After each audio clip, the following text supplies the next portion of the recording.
So strange and so peculiar. You won't change and I'm that new, huh? And the lady saying I'm so cute, huh? But some players in the game ain't cool, what?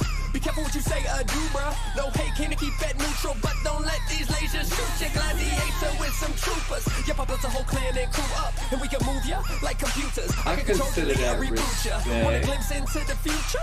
I'm the winner, use the loser. While me and your women are getting lubed up, twisting their pieces like Kama Sutra. Who wants to ride when the guys so fly? And the guy just happens to be I. And these girls are happy to be my little lassies. Classy dances so nice, and the temperature's on the rise. Tell them to go fetch some ice. We'll let it melt on our bodies. Right, they get most of many stewardesses on this flight. Let's ride. Wanna ride on my rocket ship? On my rocket ship. Wanna ride on my rocket ship? Yeah, yeah. My rocket ship. Wanna ride on my rocket ship? On my rocket ship. Wanna ride on my rocket ship? Hurry, get on in this lunch and quick. 5, 4, 3. Hello, humans, how are you doing? Pardon me if your party gets ruined, but I departed my part of the galaxy. My name is Gadget. See, I've been viewing the manner which Earth girls are moving, and I'm attracted to what they're doing. So much, in fact, I had to travel back and touch a battery pack latch and zoom in. I got a proposition for human. Well, not human, just a woman. I know a few human might be fuming. Compared to you, I'm such an improvement. But hey, ladies, you're amusing, and I'm thinking of ways to make you win. If you got a man, that's not part of the plan. So if you want to win, you need to lose him. Who wants to ride with the guy so fly? And the guy just happens to be I. And these girls are happy to be my little lassies. Classy dancing so nice, and the temperature's on the rise. Tell them to go fetch some ice. We'll let it melt on our bodies. Like they get most of many stewardesses on this flight. Let's ride. Wanna ride on my rocket ship? On my rocket ship. Wanna ride on my rocket ship? Yeah, yeah. My rocket ship. Wanna ride on my rocket ship? On my rocket ship. Wanna ride on my rocket ship? Hurry, get on in this lunch and quick.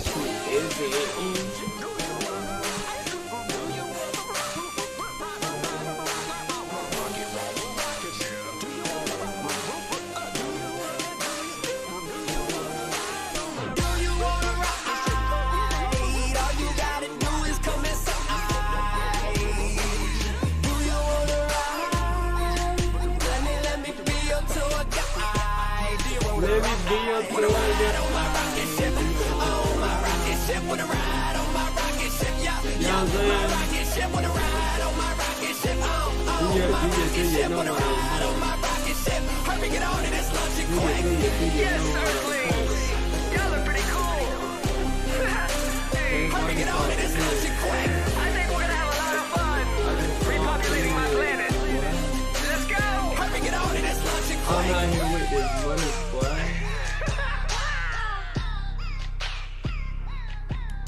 Okay. Let's get hype. Alexa, set a timer for 8 p.m. Fourth alarm set for 8 p.m.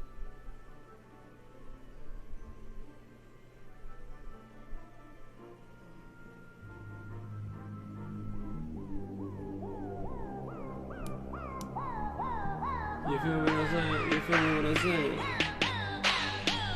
Let me see if people are hyped, man. I'm an alien intruder. Y'all So people strange hype, and so man. We peculiar. got You won't change and I'm that new, girl. huh? And the lady saying I'm so cute, huh? But some got players in the game ain't cool, what? Be careful what you say, do, bruh. No hate, can We keep got it neutral, but don't let the these beats, lasers. man. Let's go. You feel me? It's that simple, man. 26 minutes, 9 seconds. We're getting deep. Let's just like, we got the Raging Jaint. The Raging Jaint. Not the giant, the Jaint. Ladies and Jaints. Got a new account, and I respect 2 years ago, Tom Dyson shocked everybody. A self-made British millionaire living in South Florida. Yeah. He made a series It's all good. of controversial moves that left his family and friends speechless. First, he quit his job, essentially losing the business All he right. helped create over the previous decade. Then he sold all of his possessions. And finally, he put nearly all of his money into an investment that, at the time, everyone thought was crazy. Crazy. An investment so unusual and so little talked about. Let's dive in, y'all. Worried about Tom's mental health. But that was only the beginning. That was only the beginning, man. Tom proceeded to yank Sharing all it. 3 of his children out of their school routine, packed a single suitcase, and set Usually off you do share. a round-the-world odyssey with his ex-wife. They went to the Great Pyramids of Egypt, set up a Ex-wife? school in Rwanda, witnessed tear-gas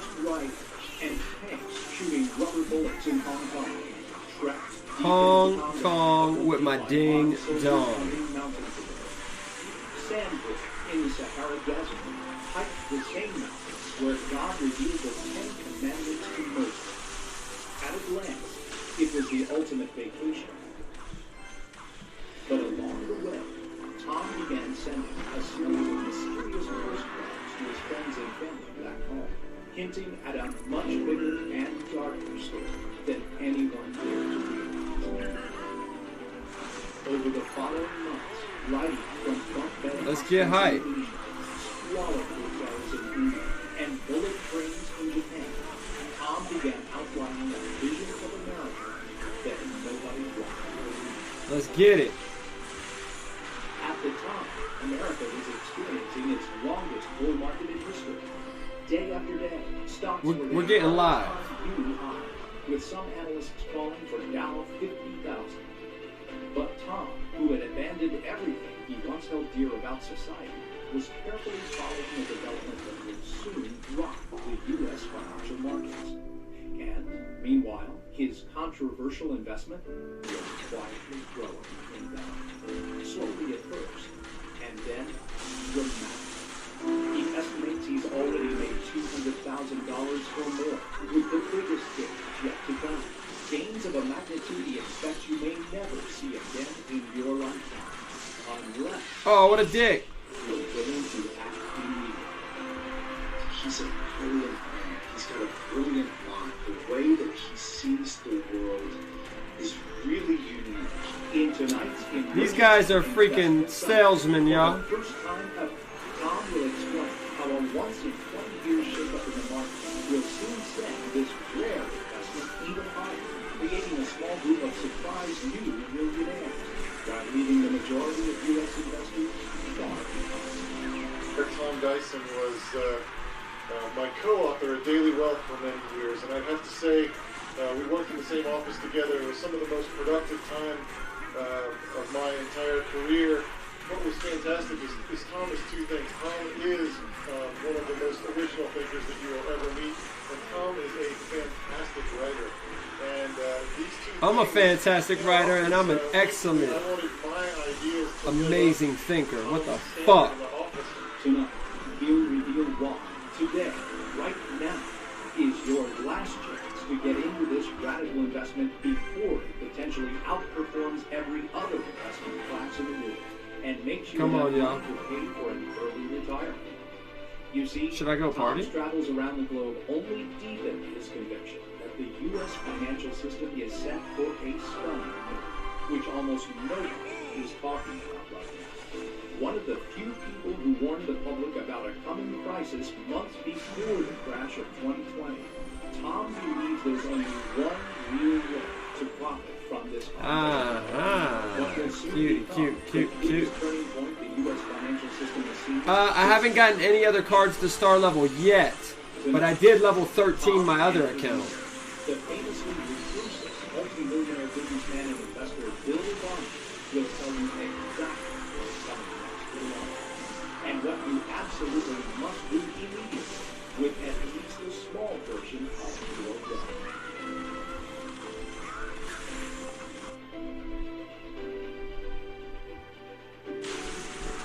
Come on, people.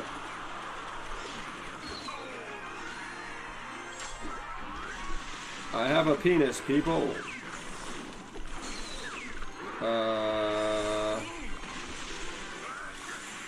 Okay, it's getting deep.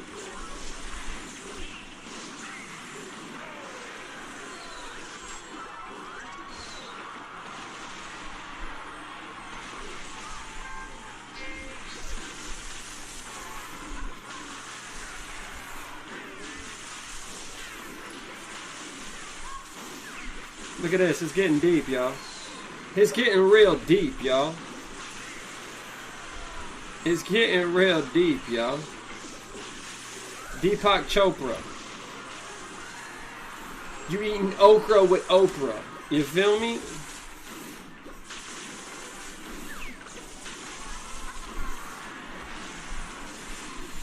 Come on, man. Come on, man. Come on, man. It's your boy, man. Got him. Respect on top of respect, man. So what I'm saying is I got both accounts. I got this account and my other account, level 13. Now we're capable of star power. The real deal is we have 2403 stars. On our other account, we have 8432 stars on this account.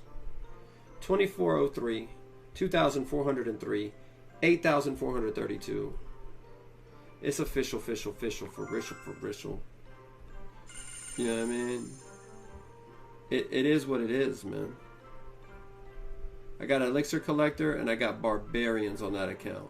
So we're going to play a little game, people. Just a little bit of a game, people. Let's do it like this. Ready? Ready? Best Sudden Death Challenge Deck Clash Royale. Bless you. 14 hours ago, Clash with Kivo. Let's see what it do.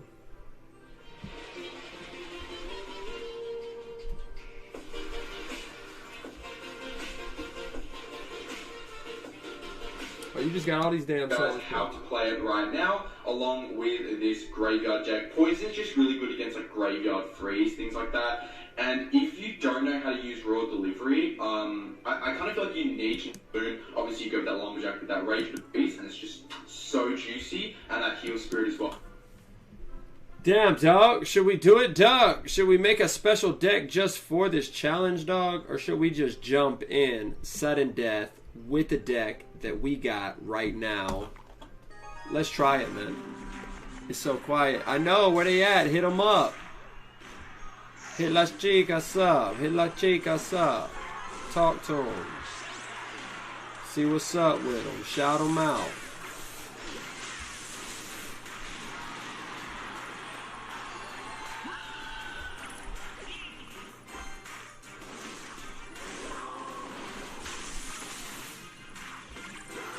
Dick. The guy's a dick. Let's be honest. Oh my fuck, dude. Really? We got to come correcter than this shit. We got to come way correcter than this shit, bruh. Bruh. Come on, bruh. Way correcter than this shit. Come on, bruh. Ah! I think we gotta use another deck, dog. I think we gotta use another deck, dog. Obviously, you go with that Lumberjack with that Rage ability. I'm going to show you guys how to play it right now, along with this Graveyard Jack. Poison's just really good against like Graveyard Freeze, things like that, and so much help with that. Let's bust it. We making a brand new dick. Not even a deck. A brand new dick. Y'all ready? Is that the dick we gonna make? Okay, that's the dick right there. Check it out. We're gonna add this. Because we can. We're gonna add, you know, whatever we see up in here. We see bats. We see lumberjacks. We see the other shit. The freeze shit. You feel me? Where we at, man? Freeze and shit. So we got freeze, bats. Wait a minute. Freeze. Bat. Hey, I said lumberjack, dog. I had said lumberjack, dog. That's what I had said. How y'all feeling in life right now, man? You know, I'm kind of just rushing the stream just to do it, man. Tired from work. I feel you on that. You know, I am feeling the same type of way. Hit 'em up, hit 'em up. So we're going to get Royal Delivery, Goblin Cage, Musketeer.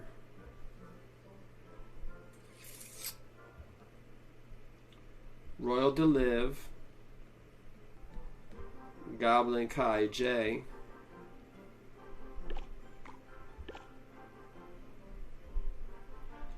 Musketeer, Musketerraneous, you feel me?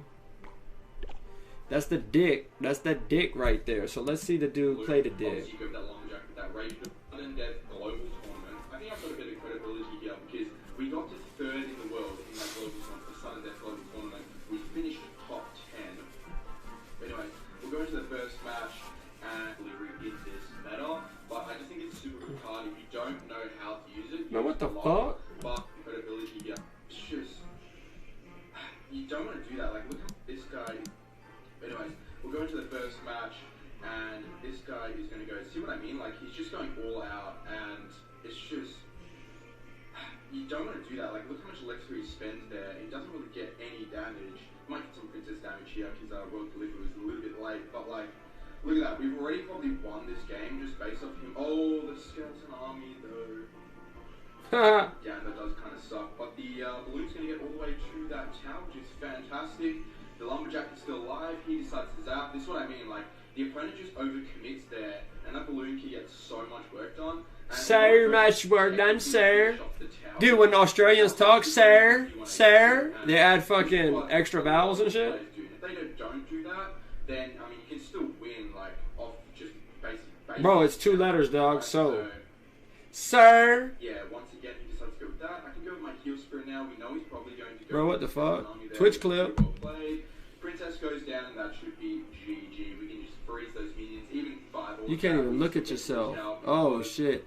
You gotta get hype, man. Get hype on life. So, yeah, first game, pretty simple stuff. High quality gameplay. You know what I'm talking about? Nah, jokes. That was an easy match. Eres una niña bonita. You should get alegrita. Get hype. I'll show you guys how to play that one. So you guys can see we have Musketeer and Raw Delivery, mainly for those balloon decks and also that counter push ability. So, Sir. We insulting all the Australians, man. Nah, they cool, man. Their people are cool. I heard there's more chicks than dudes in Australia. Like by a long shot. Go over there and just pull the hottest chick. Easy.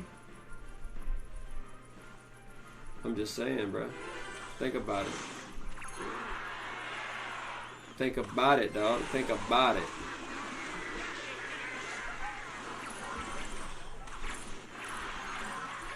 Look, I'm about to wild out, bruh. Look, that's a wild out mode. That right there is a wild out mode. This is my wild out with my swag.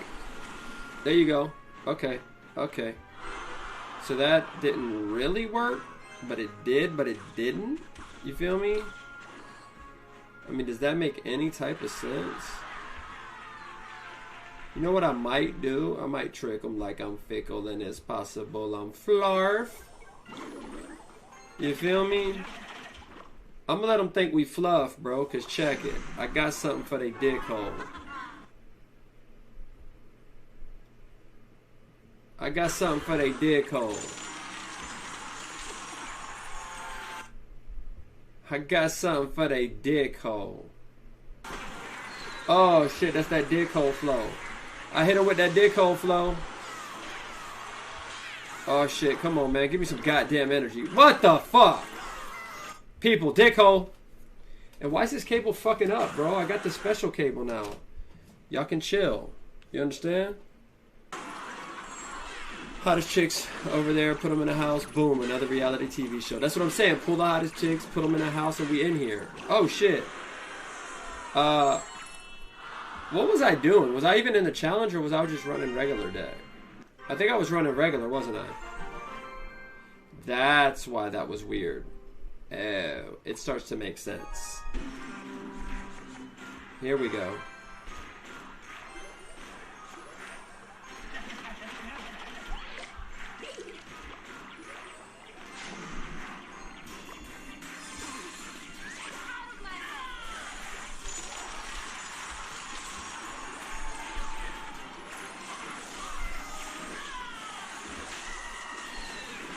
Fuckers! Fuckers! I'm freezing these fuckers.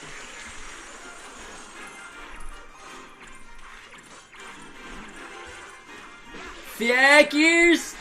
There it is, that's the fuckers. Meet the fuckers. Come on, get to that house, cousin. Get to the goddamn house, cousin. There it is. There it is. Come on now. Come on now, Corona. Fucking Corona.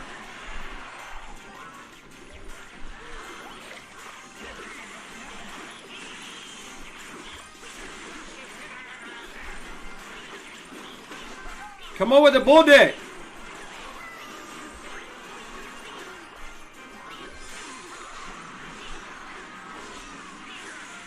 I mean, could it be?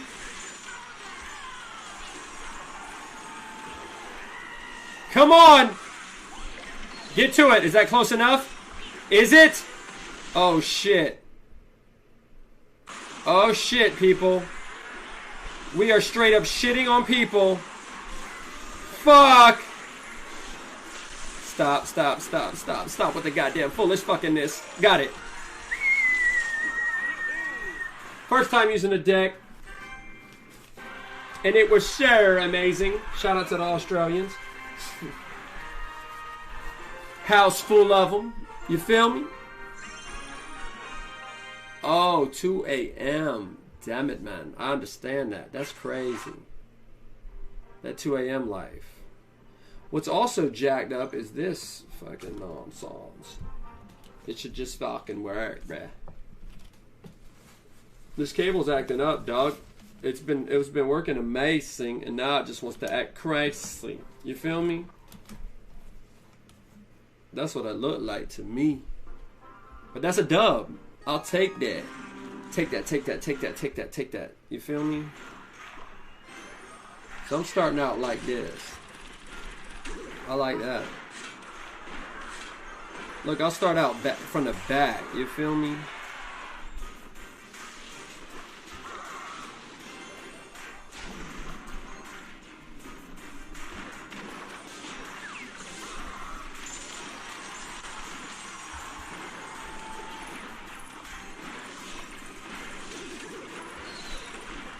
That dude drop a motherfucking thing in a backpack? Bruh, who is you, dog?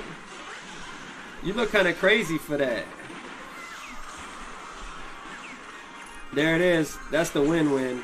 That's the win-win scenario. That's the win-win scenario. Look, that's the win-win scenario. It's your boy again, bruh.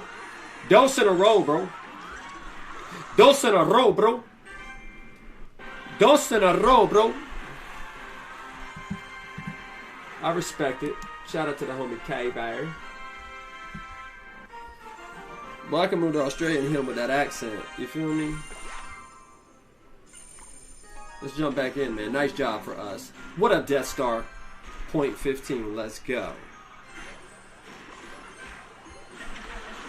Let's turn this into something, y'all. Let's turn this shit into something, y'all. There it is. There it is. That is not an overcommit. Because watch, I got a freeze for that a-hole. I got a freeze for your a-hole.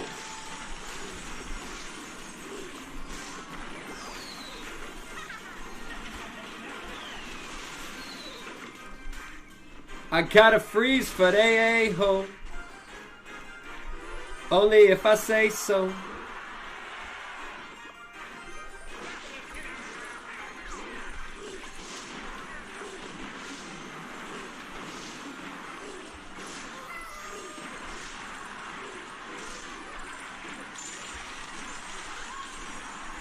Winning. Winning. Hannah, Australia. Hannah was, she was from somewhere. I don't think it was Australia, though. I know Nina was German. Maybe Austria? Maybe. We are out here right now.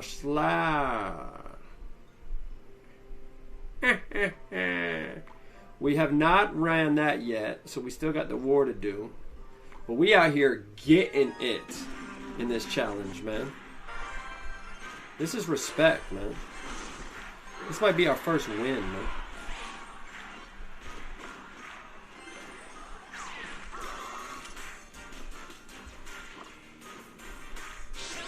Oh, shit. Shit time. Shit time.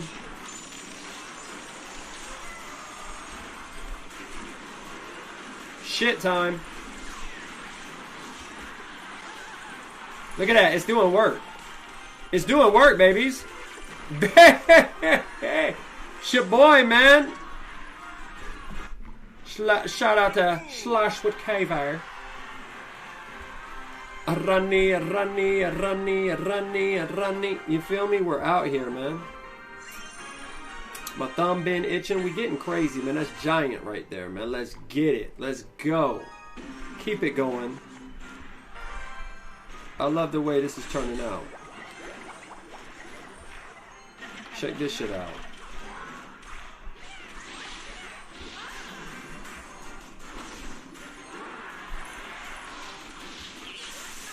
If I could freeze these fuckers. That was a good move, bro. Let's be honest. Look, we'll let that ride. Oh, snap. Oh, snap.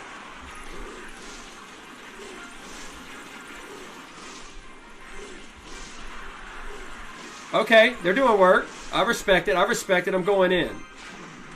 I respect it so much, I'm going in. I don't like that. So I'm going to do this. I mean, was that the right move? It's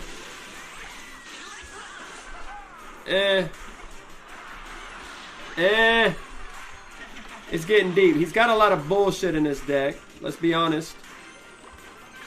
Let's pee on him honestly.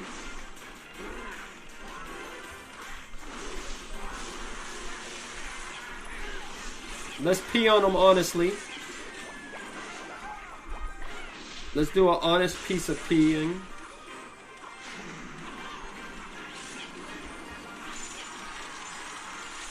Get away, get away. Get away, get away. Oh, you should have got to that house, bro. 1, 2, 3, 4. Hurry up with that bull dickery, dog. They're putting us against contenders, man. Chicken tenders, man. Oh, it's some dickery going on, dog. It's some real life bull dickery going on, dog.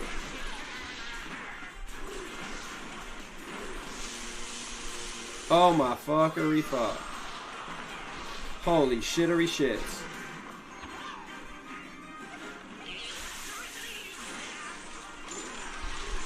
Fuck. We got to blow up the spot, dude. This is that bullshit, bro.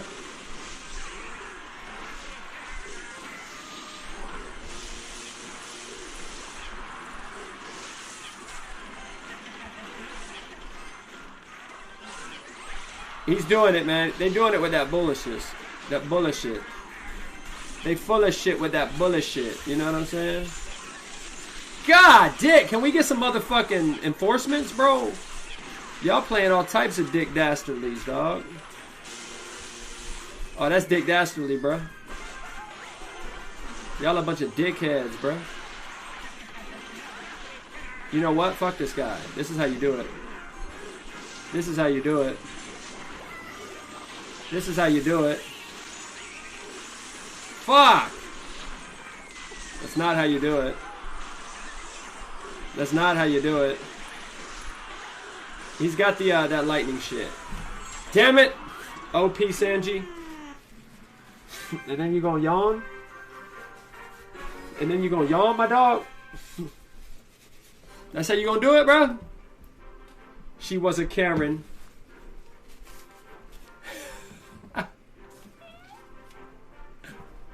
Human sacrifice, damn. Y'all sacrificing people? What kind of shit is this?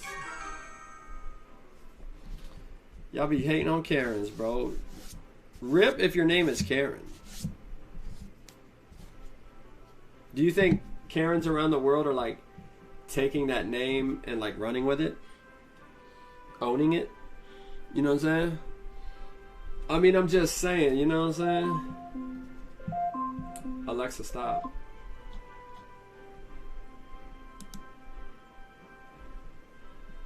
So what the fuck? So where's the shit at?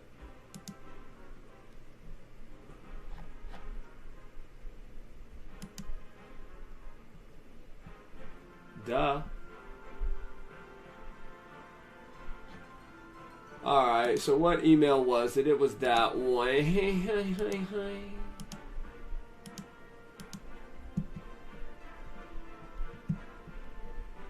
Webinars live. Thanks for having me, Amber.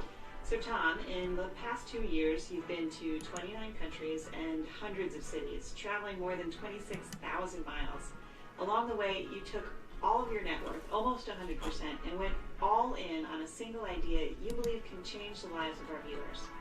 You also began sending postcards, talking about a special number.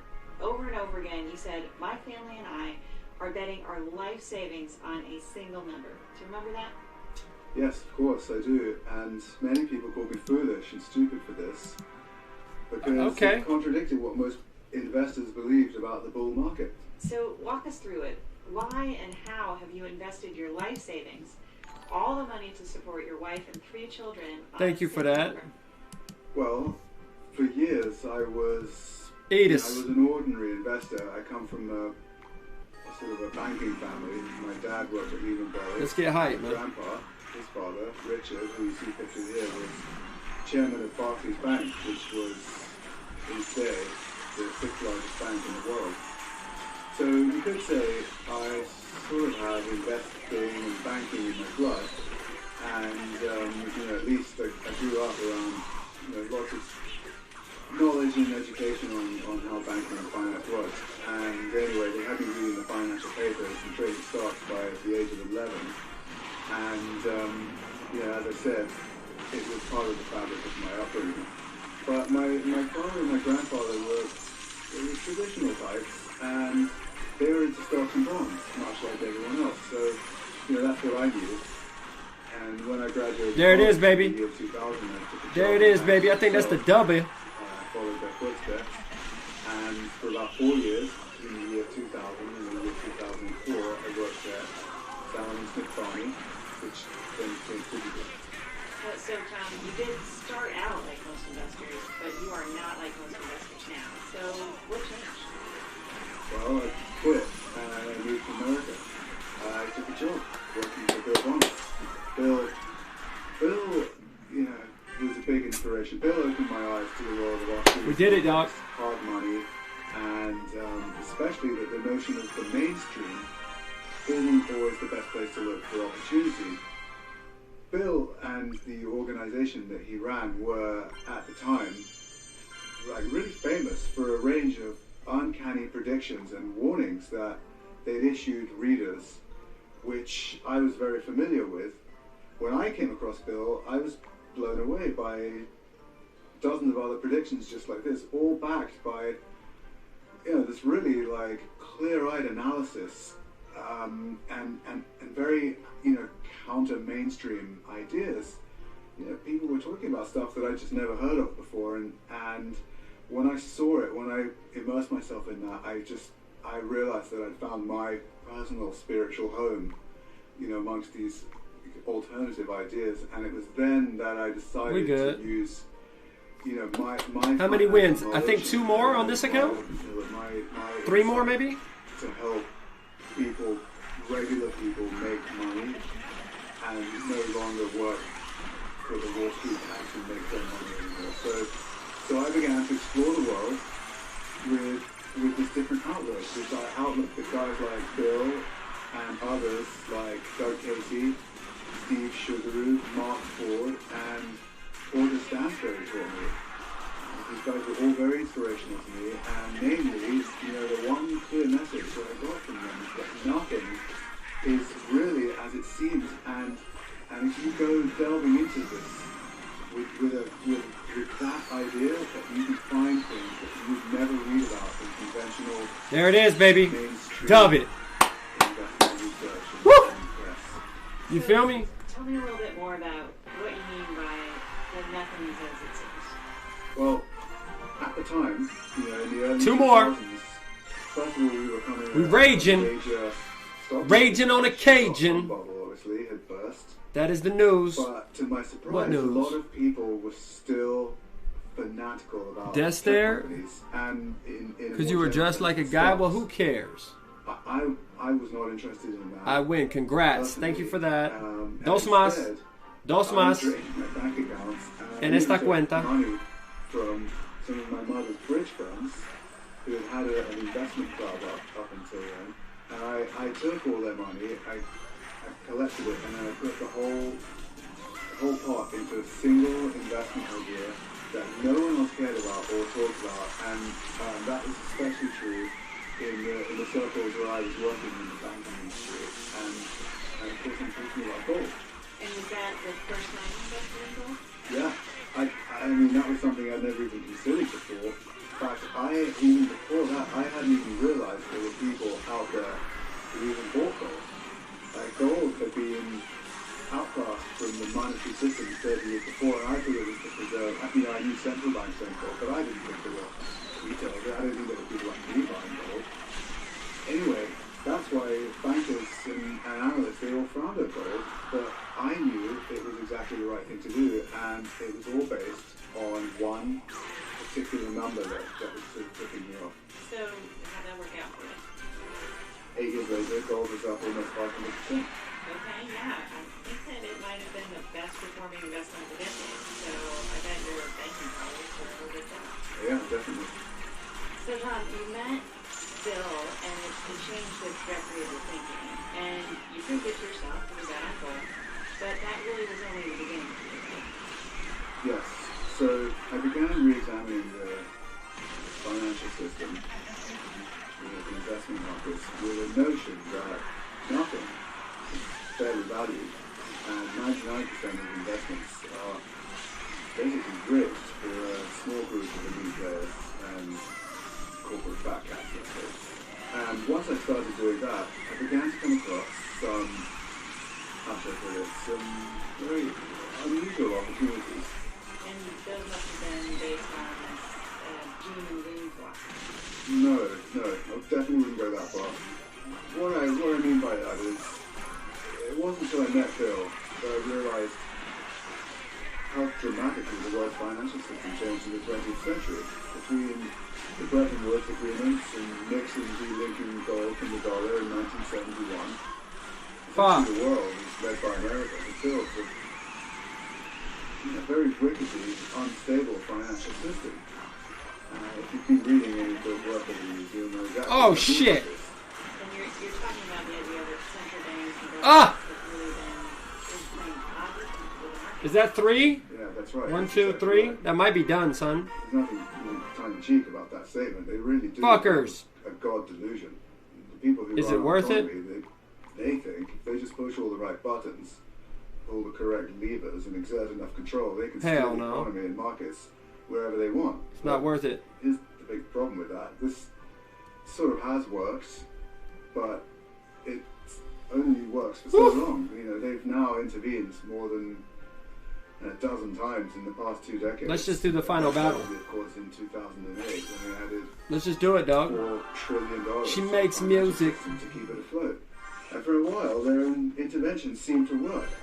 But we went on to see a 12-year bull market in stocks after 2008, and it just reinforced this delusion again.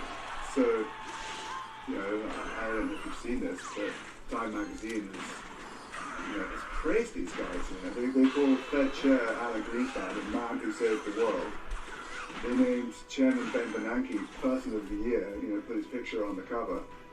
And then Bernanke even went on to publish a book with the title Courage to Act. It's crazy. It's like he was patting himself on the back for being brave and doing what he did, when what he was actually doing was warping and distorting the capitalist system even further. He was ruining things. But anyway, now these financial tricks of theirs have stopped working, and This is our war, dog. in the foundation of the global financial system, and underneath it all is what I call this magic number, which will basically determine, in large part, who's going to be rich in the years to come, and who's not going to be, who's going to be left behind. Until now, Bill Bonner and a few close colleagues are the only ones who've really seen eye to eye about this with me. And I do want to get into that magic number. But going back to 2003, you saw a big opportunity in gold. You and your mother's bridge funds had a chance to make a small fortune. So, what was the next time you saw Well, what the fuck? an opportunity at that time? That was probably late in 2011. I heard about something called... Come on, man. From an internet forum. I just got fucked. When I looked it up, the moment I saw it, I just knew. I just had one of those feelings that I knew it was going to be big from the moment I saw it. Here, finally, was a sound money solution that the government couldn't corrupt. He's going to talk about Like Bitcoin. they were doing to the US dollar every year. It wasn't designed to be inflated, it was designed to be deflationary. It had all these benefits that I knew everyone would love. I didn't exactly go all in on it, I think that would have been crazy, but I did make a very large bet. At the time when I found it, You're getting deep. it cost from between $4 and $6, and there was only one place to buy it, and it was this website in Japan. And Somebody relates. It took me, an entire weekend. So I locked myself away and filled out all the paperwork. I had to open a special account with a sort of a PayPal type sort of money transfer service to take my dollars to Japan. Then I had to send faxes and copies of my passports and bank details. The whole thing just, it didn't seem like a scam, but I just kept asking myself, like, well, what am I doing here? This is crazy. And anyway, I ended up investing $25,000 into it, which at the time was a lot of money for me. I had two small kids. I was a young guy, and had another kid on the way, and like that was some real money putting into something that literally no one had ever heard of. And what did people say to you about it? Did anyone else get into Bitcoin? Well, no one had ever heard of it. They definitely weren't talking about it. It wasn't a thing. It wasn't a thing like it is today. I did definitely try and convince people because, as I said, I was so sure about it, and I even bribed people. Like I said, if you would open an account, I will give you Bitcoin. I will transfer it to you. All you have to do is download a Bitcoin wallet, and I will send you Bitcoin for free, just to show you how easy it was and how it worked. And today, many of my friends and family are still kicking themselves for not listening to me when I was pounding the table and trying to give it to them for free. One example, my friend Ryan, I told him about Bitcoin, must have been in April 2013, somewhere around then, and he reminds me, had he bought Bitcoin the next day after I told him about it? This guy's full of dick. It's supposed to be live, and he's talking about... And then by November... It must have been April, and they had the email with the damn date right on it, and it's supposed to be live? Yeah, there right. are other Ryans out there, too, who I urged to buy it, and most of them just... they weren't rude, they just sort of... They weren't interested, they politely laughed me off. Tom, they would say, you're so eccentric, what a silly hobby. Whoops. Yeah, whoops is right. So... when I made whoops is right. Bitcoin investment, people weren't laughing anymore. At the time, I was making so much money every day, I couldn't sleep, I couldn't eat, I couldn't really do anything. I was just checking the Bitcoin price all the time. I'd get up in the morning, first thing I'd do is check the price of Bitcoin. I'd get out to Kate, we doubled our money last night in this strange thing that you think I'm crazy for, and we're up nearly 300% in the last couple of days, or something like that. And, then I'd try and get Kate interested, by chatting about what we do with the money. We ended up buying a second property on the Pacific, and I invested a good chunk of the money into my friend's private shaving company. And then we put some of it into, we funded our kids' retirement accounts. There will be another Bitcoin. There's always more opportunities. It may not be a cryptocurrency, but stuff always comes along. I've now been in this business for long enough to know that there will always be another great big idea that we can get excited about. And I don't worry about it. And then of course, it goes back to the magic number I mentioned. I'm really excited about something now.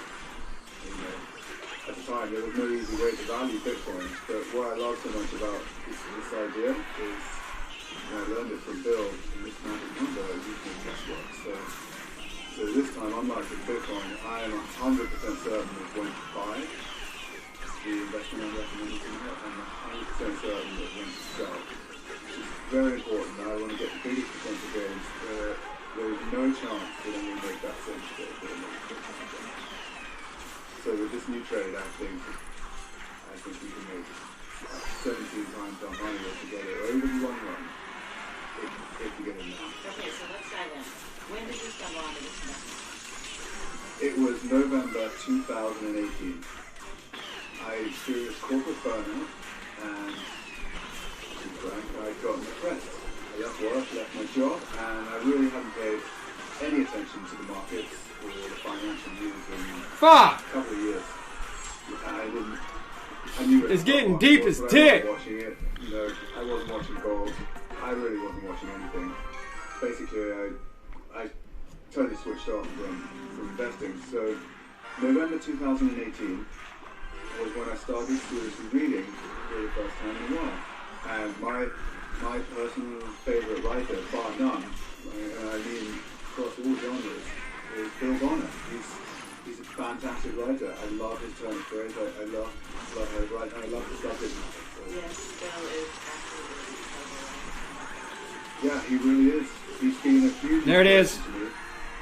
To my philosophy on investing and how I write. My writing style.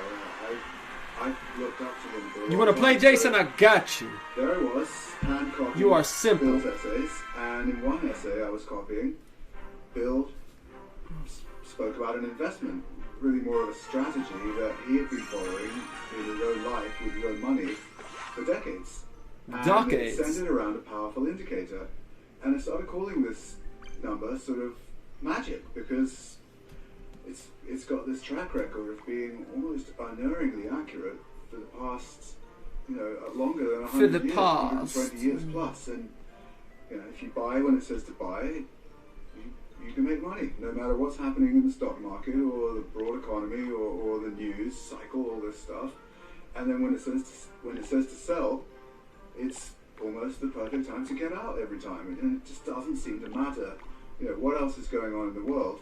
And in all my let's go, y'all. Trading, I've never seen this. I've never seen a single number that not only made as much sense as this one, but allowed me to sleep well at night and not have to be constantly fiddling with my strategy whenever the market changed. It's like I sort of found really, in my opinion, the holy grail of long-term investing. It's just so clear, so precise that I decided I would follow this magic number, as I started calling it, with all my net worth. And not only that, I made the decision that I would never do anything else for the rest of my life except follow this magic number. So you've gone all in with the single investment, following the system, and you're going to tell us about it. Exactly. And here's the funny thing. We've now been traveling the world non-stop for 2 years, living off our savings. We've taken hundreds of trains, buses, planes, taxis, ferries, rickshaws. We've even traveled in a hot air balloon. And throughout it all, as we climbed the Great Wall of China, we explored the pyramids of Egypt, we swam in the Colorado River, and we saw the Grand Canyon, I kept getting the same question over and over. Tom, aren't you worried about money? No, we're not, I told everyone. And the reason I was able to say that, once you see how this little known investment idea works and how the magic number makes it possible, I can get soon enough and you won't have to worry about money either if you do this as well. Okay, so well, before you judge what I'm going to say, consider this. I personally always loved those stories of people who just make a single investment at the perfect moment, using information maybe the massive public doesn't understand, and they end up making enough money to last for a lifetime and they never have to do anything again. So, just a couple of examples. As far back in 1907, there was a guy from Massachusetts. Oh shit, that might be fucking done.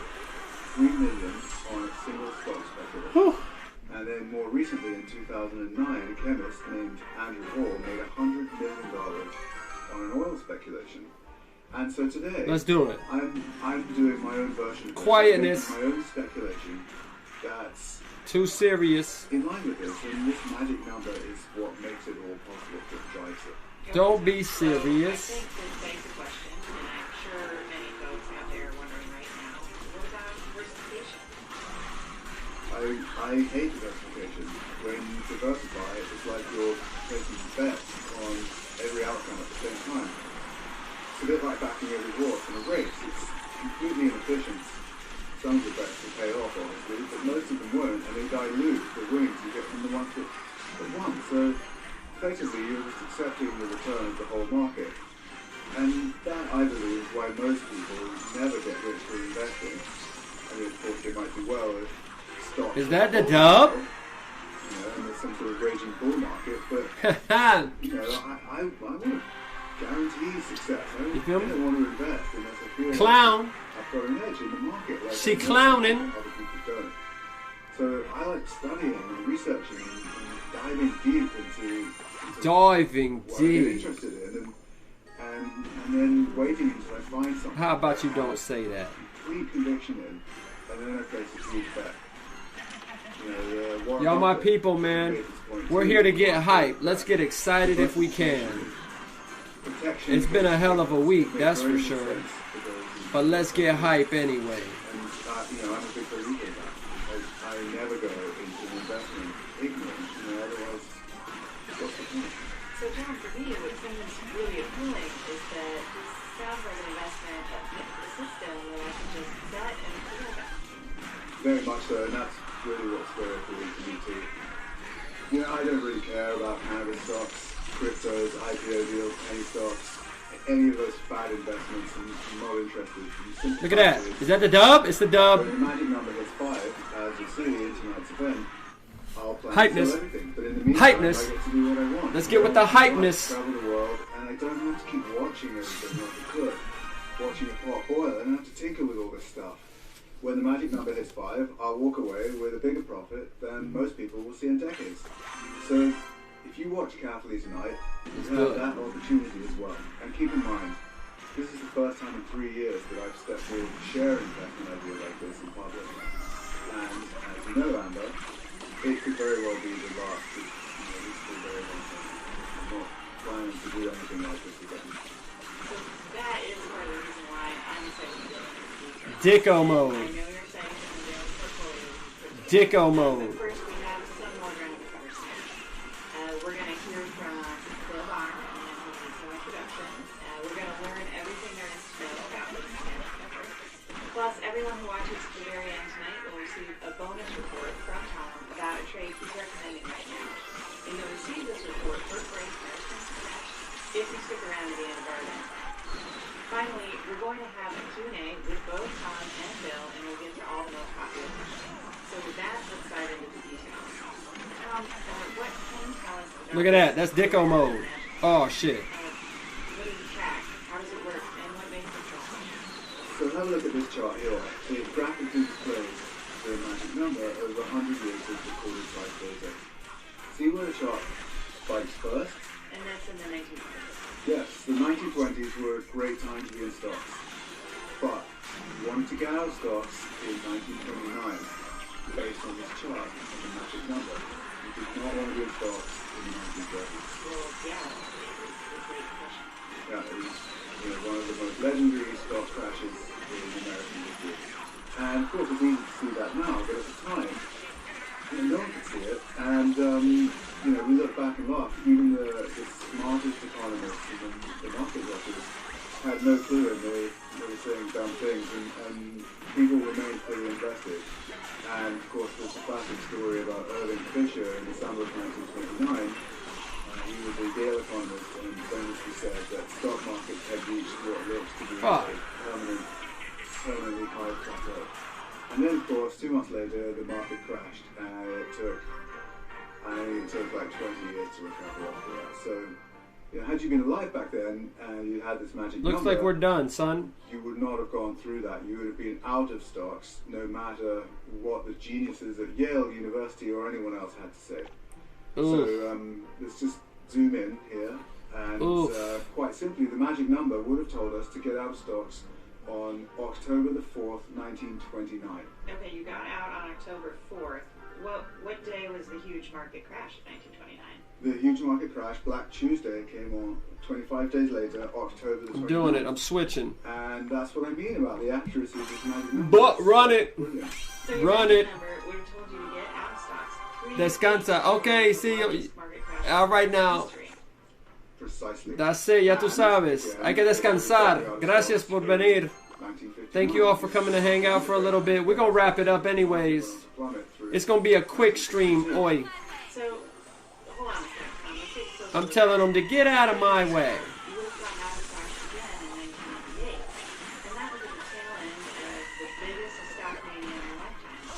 I know the stocks didn't peak until 2000. Was that a mistake? No mistake, Amber. Saying again, by using the magic number I'm showing tonight, you caught almost all the gains from the dot-com mania, which were very impressive, and then you, again, we've got out just before the peak when everyone else got destroyed.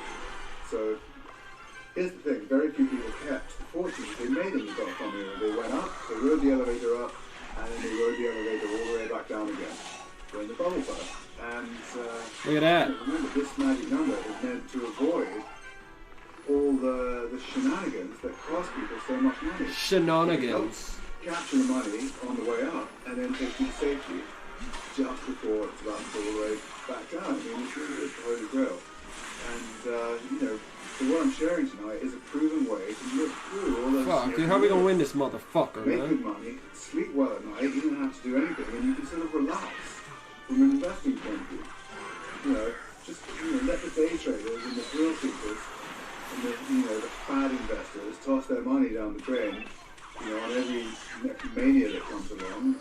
You can't build real wealth by chasing these sort of market tops like this.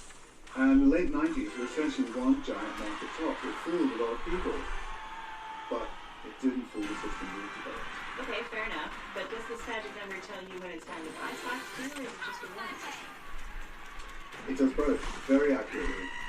For example, it would have told us to get into stocks way back in 1896. That's actually when the Dow itself was formed. I asked my researchers to look up some of the names we would likely look back into back then, had we been doing this, in the 1890s or whatever. But just to give you an example, JP Morgan returned over 1,000% in that bull market. American Express returned nearly 1,800%, and ExxonMobil returned over 11,000%, and on and on. Damn it, bros. That is very awesome, but Well, that was from 1896 to 1929, just before the crash. It was an excellent time to own stocks. According to our magic number, it would have gotten in and then out with huge returns, and you would have captured the whole roaring 90s. These people always on some And then bullshit, when the y'all. red lines started to form during the Great Depression, you would have been one of the wealthiest Americans sitting on the sidelines. okay, so it got us out before the Great Depression. When did it tell us to get back in? On August the 16th, 1932. Okay, that is a 1932. Yep, the system's very precise. So would that's have told it, you the man. exact date to get back in. And in this case, that would have been almost as close as we could have We got did it. to We causing got the Great man. Depression. The particular indicator I used dipped below 5, and that was the magic number, 5. You could have bought shares in that time. ¿Qué pasa? ¿Qué pasa? We just gonna play for a little bit more. You could have made more than 25 times your money. And I can see us, and many other companies too, like General Dynamics, similar story, would have returned 24 times your money. General Mills, a 600 and odd percent return. So it sounds like you can retire early if you time one of these stocks. Yeah, that's basically what Kate and I planning to do. So we're betting almost all our money on this idea, and the idea is to see us through to retirement based on one big trade.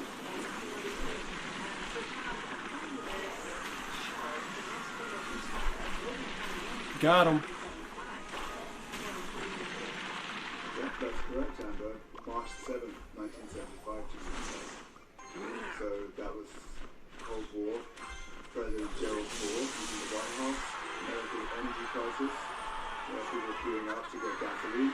Let's go. Those were the headlines, but none of that mattered. And that's where All right, I understand. Ya te vas a ir. All the geopolitical stuff, the distracting talking heads, trade wars, none of it matters. You can just We close talk, the news, okay. and the only Sí, thing es that muy, matters is the number. Es muy tarde allá, es muy late. I understand if it's late and you got to roll. Completamente entiendo. I'm over here just chilling.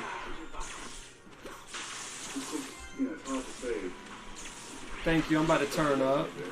We dug into the historical data using the exact same criteria we use in today's market, and we found some names that may or may not surprise you. For example, a major drug company called Pfizer was trading at good value, and you could have picked up shares and more than 50 pounds in the price.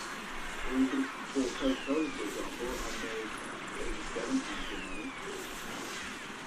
For Walgreens, the pharmacy company, made more than 400 times the money of Walgreens. So when you capture the gains of these massive bull markets, the potential is just really solid.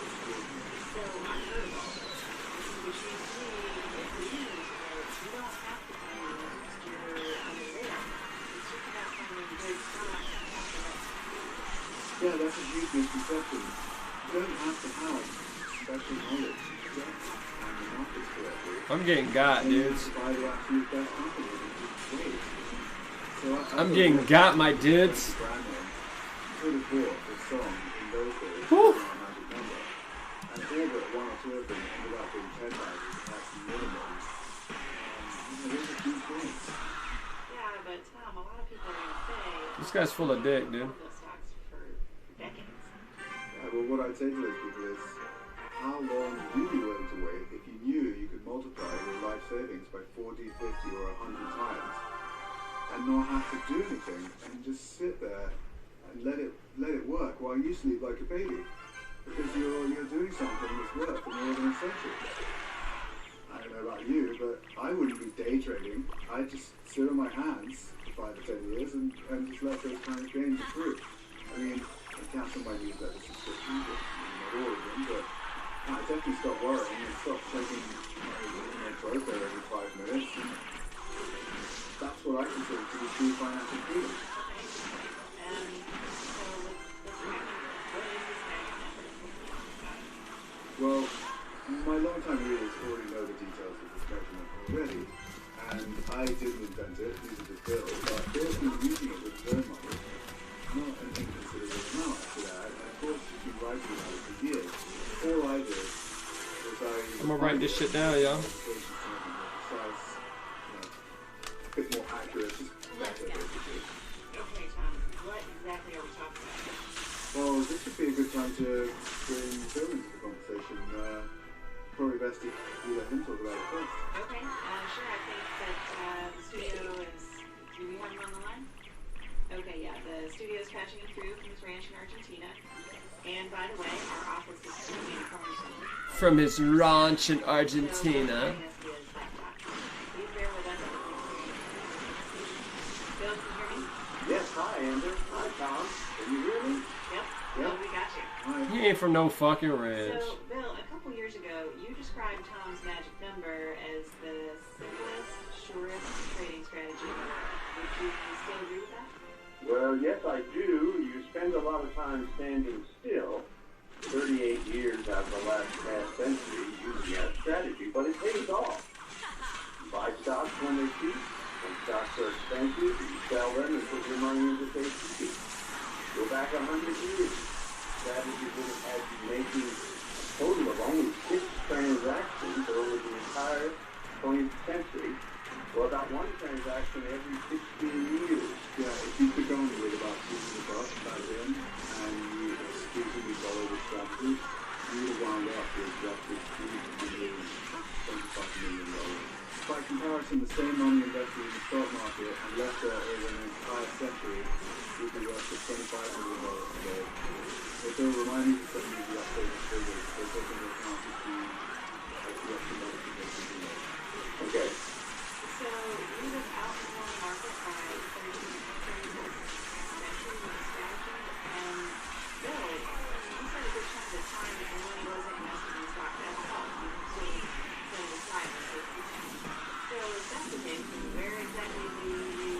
good game, baby. That's right. Of course. Okay. And Bill, can you explain how it works? Sure. So the Dow is the aggregated stock price of 30 of the largest, most iconic businesses in the world. Gold, on the other hand, is an inert yellow metal. It's the investment equivalent of hiding your money under the floorboards. So by presenting these two as a ratio, I get a barometer, and I'd say it's the ultimate barometer of health of the financial system. What is the honest price of the stock market? We're gonna switch things up. So that's your advice for us. It's just to simply buy some gold. Well, not exactly. Owning physical gold is a big part of my personal strategy, but there's a lot more to it than that. Well, most of our readers know this story, or at least mine should.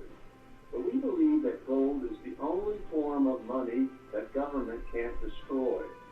Back when our parents were still alive, you could exchange your cash for gold. It kept governments honest. It kept everybody honest. If you want to see the real cost of real items in the real world, you have to look at them in gold. Can you explain a little more about what you mean by that? This guy's full of dick, dude. The real cost. Sure, well, Let's see. think of it this way. We price everything in dollars, not gold. From stocks to breakfast cereals to gasoline, everything is priced in paper currency. And for a long period of time, that can work out just fine, as long as the dollar is a stable form of money. But what if something goes wrong with the dollar? This guy seems full of dick. Right, chaos. Because if the dollar goes bad, so does the entire pricing system. You don't know what a dollar is truly worth anymore. Look, this is not theory. It's not ancient history. We just saw it happen in Venezuela. Now, I know most people think that's a third world nation. It doesn't make sense to compare it to the U.S. And of course, there's some truth to that. But a year or so ago, right in the middle of our own meltdown, guess which country had the top performing stock market in the world? Not the U.S., not China, not Europe, but Venezuela. Their stock index soared an incredible 200,000%. At that rate, you'd think every investor in that country would be a millionaire. And many did become millionaires. But remember, their stock market was priced in the local currency, bolivars, and their currency was falling apart.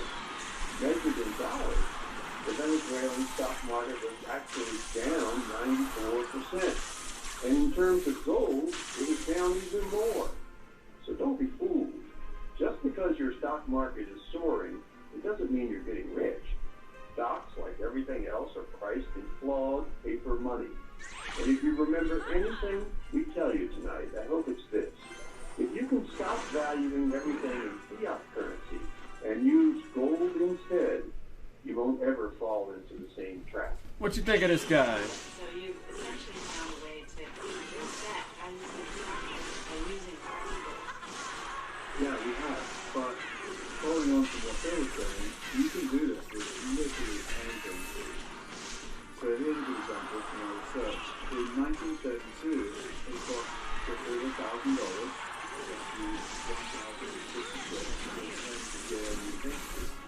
Whereas in 2017, it cost roughly $67,000.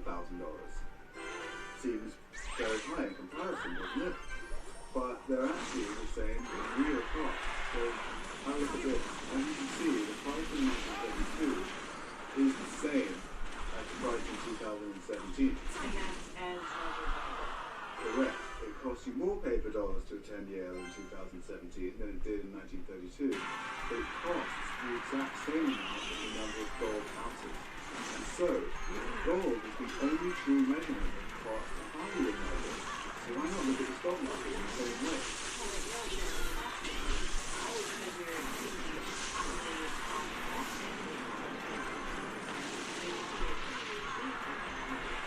Correct. So why in dollar terms is gotten so much higher? So why in the world do we price everything in dollars? Gold has lost something like 95% of the value since we handed over control to the Fed in 1913.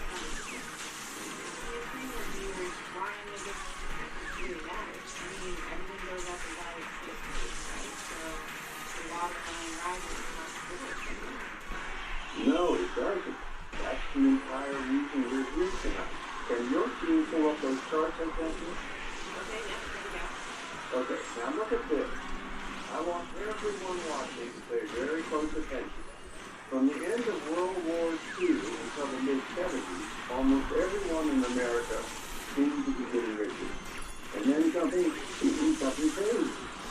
After the 70s, only some people got richer. And as you can see, the typical American man is poorer today than he was 40 years ago. But the top earners are 50% richer. And the very top 1% have increased their income by 200%. So the question is, what happened that would cause the rich to get so much richer? Well, at what else is going on? Interest rates were going down, including the mortgage rate most people paid to make the single biggest purchase in their lives, their family home. It caused people to borrow a lot more money. And here we see something else. Much of the borrowed money enters the financial sector, pushing up stocks and bonds. What they talking about? This, too, helped make Wall Street and the rich richer. But all this debt and stock market wealth did not help the economy. In fact, it hurt it. And it greatly reduced the number of real breadwinner jobs, the kind of jobs that build the middle class. I'm talking about teachers and engineers, construction workers, plumbers, and especially folks. Thank you for following.